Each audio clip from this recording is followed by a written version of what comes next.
7 өнөг тайм хөтөлбөртөө үзэгчтэй хамт байна. Зөнгөрөх 7 өнөгт Монгол улсын нэр гадны улс оронд 2 удаа дурсагдлаа. Сайнаар бас саараар дурсагдсан энэ хоёр тохиолдлын эхнийх нь экс ерөнхийлөгч намрын энх хоёрын гэргий Цолмон Их Британи, Умард Ирландын нэгдсэн хамт улсын парламент дахь нийтийн танхим буюу Монголын асуудлаар бүх намын парламентын дарга Андрю Розелд бичсэн загталтай холбоотой үүдэлтэй мэ. Загталтай холбогдуулан өнгөрсөн баасан гарагт шүүхийн шийдвэр гүйцэтгэх ерөнхий газраас хэвлийнхэнд дараахан мэдээлэл өглөө. Тайм хөтөлбөрт Эрдэнэ болгон бэлтгэлээ. Иргэн энх хоёрын гэргий Цолмонгийн загтал дурдгдсан зүйл болоод түүний хариу тайлбар болгож шүүхийн шийдвэр гүйцэтгэх ерөнхий газраас хийсэн мэдээлэл дүүс бичлэгээр үзүүлсэн баримтуудыг ямар нэг нэмэлт тайлбаргүйгээр үзэгчтэнд шууд харьцуулан хүргье. 2012 оны 4-р сарын 13-ны өдөр миний нөхөр Монгол улсын ерөнхийлөгч гэсэн намрын энх хоёрыг гэрээс нь бүдүүлгээр баривчилж Монголын хамгийн нэр муутай шоронд хорьсон. Баривчилгаанаас хойш миний нөхрийг экс ерөнхийлөгч байтугай хүн гэдэг утгаар нь үл хүндэтгэж хандсан. Намайг болон миний хүүхдүүдийг түүнтэй уулзах, утсаар ярих болон захидал бичгийг хоригдсон.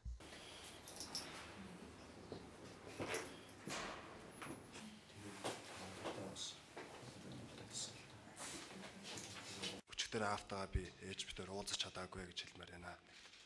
Сүүн шийдвэх газрын ерөнхий газрын дарга анхуд өргөдөл бичиж байна бичсэн. Тэгээ үүнийг хөрвүүлэх санаатай байна. Хүүгийн хувьд би аавыгаа нэг харьяал гэж бодсон юм. Би аавыгаа хамгийн сүүлд дахиад хэвтээ хүнээж дамжуулна хоёр дахь харлаа өчгдөр. За тэр ядуу шил ингээл энэ бичлээс ингээл харахад бол бас ойлгомжгүй асуудал үүсэж байгаа юм тийм ээ. Өөрснөө бол хүлээн зөвшөөрөө за ингэж гарах ёстой байна. За таанаас өөрөө хэрвээ их хоёр зөвшөөрөхгүй байгаа тохиолдолд бол өргөөж гисэн гар гэдэг иймэрхүү асуудлыг ярьчаад хүүхдтэйгээ тохирчоо тэгээд дараа нь хэвлэл мэдээллийн оролтоор болохоор иймэрхүү асуудал ингээд яриад ингээд байж байгаа байхгүй. Миний нөхрийг хуульчийнх нь эзгүүд байцааж хамгийн хүмүүнлэг усаар тарчлаан зовоосон. Түүнийг хорьсон хууль сахиулах байгууллагын бидний 10 настай охинд гэмтэл учруулахаар занал хийлж нөхрийг минь нүцгэн хоригдлуудын дунд хүчээр явуулж хамгийн аимшигтайгаар доромжилсон. Тэд миний нөхрийн нэр хүндийг хүмүүнлэг бас хууль бус аргаар гутаанд доромжилсноос үүдэн нөхөр минь 5 дугаар сарын 4-өөс эхлэн хуурай үлсгэлэн зарлахаас өөр аргагүйд хүрсэн.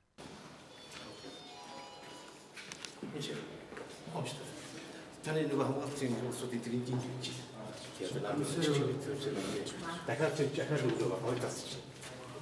Болохоор хатуу бэлт хоолны өрөө бэлтгэсэн нөгөө хоолтой их чанар юм уу.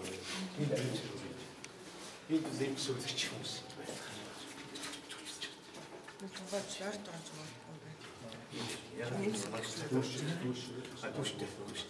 За яг энэ зургийг хараарай. Яг энэ үедээ эхнэр нь хүүхдийн хажууд нь дагж явж байгаа. Тэр 5 дугаар сарын 5-ны орой. Энэ бол ямар зураг вэ гэхээр энэ хоёроо өөрийн одоо эмчлүүлэхэд хэвдэх өрөө байгаа. Мөн хамгаалагч нь хажуудын өрөөнд өмгөөлөгчийн өрөө, эмч хөдөгч нарын өрөө, ганц цохны өрөө, ариун цэвэр өрөө гэдэг бүх өрөөнүүдийн өөрсөнд нь гэр бүлийгэд нь хүртэл бид нар танилцуулсан. Яг тэгэхэд одоо Цолмонго Батчуугар хоёр өөрсдөө ингэ дагааж явж байгаа ийм зураг нь байгаа. Миний нөхөр бол сайн хүн. Тэр бол гайхамшигтай эцэг. Тэр бол миний амьдралын утга учир. Би хүүхдүүддээ юу гэж хэлэхээч мэдэхгүй байна. Энх хоёр өөрийн амьдралаа улс их орондоо зориулсан.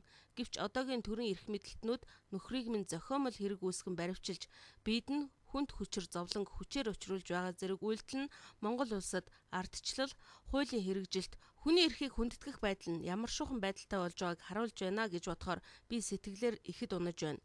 Одоо хүртэл энэ асуудал дээр дэлхийн олон нийт чимээгүй ээж, харин ганцхан миний нөхөр болон бидний гэр бүл зовж байна. Гаачуудын цагбайгийн хулгайчийн писта зогсож байгаа. Ишгүй писта зогсож байгаа. Хаа нэг чатны зүч. Хуцваач маань цаа. Тийм тэр үсгэл гэж. Тэгэхээр тэр үсгэж байгаа ч. Яаж чадахгүй байгаас нь. Зайлч. Зайлаа амгалаач юм гэсэн. Гарч юм бас. Хингэд бич юм.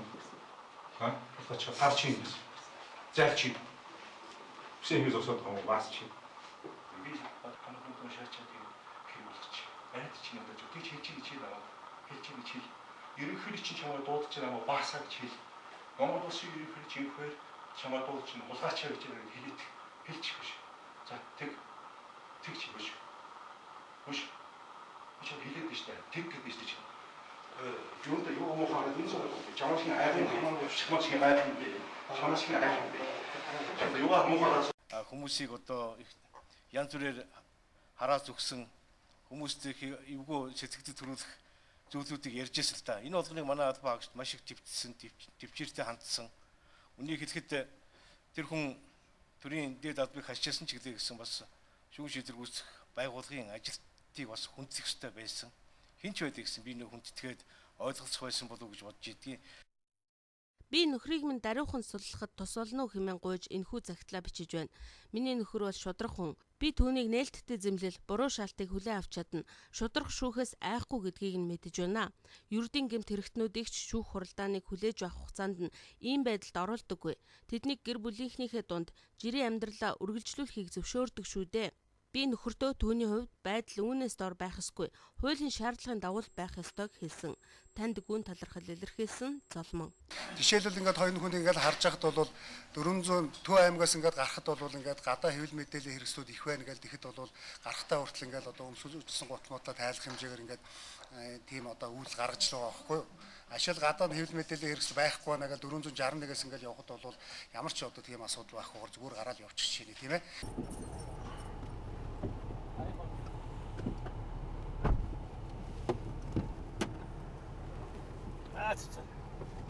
Би дөнгөж өчөө. Хоёулаас хаачихгүй хаавуулсан шүү дээ. Хоёулаас нь сайн. Хаалсан чоч. Орой явдаг байж юу? Шинэ. Бэнэрэ. Аа үүдээр гарахтаа хажуулцгаас орч ирсэн. Үндээс олон хүн байж байна.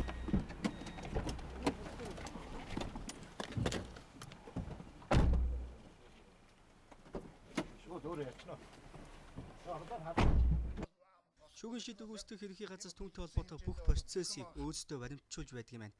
Ямар нэг хүний эрх зөрчсөн хууль бус үйлдэл хийгдсэн гэвэл хуулийн болоод олон улсын байгууллагад үзүүлж харуулах баримт цэлт байгаа гэдгийг тэд мөн мэдэгдэж байсан юм а. Энэ үстэй.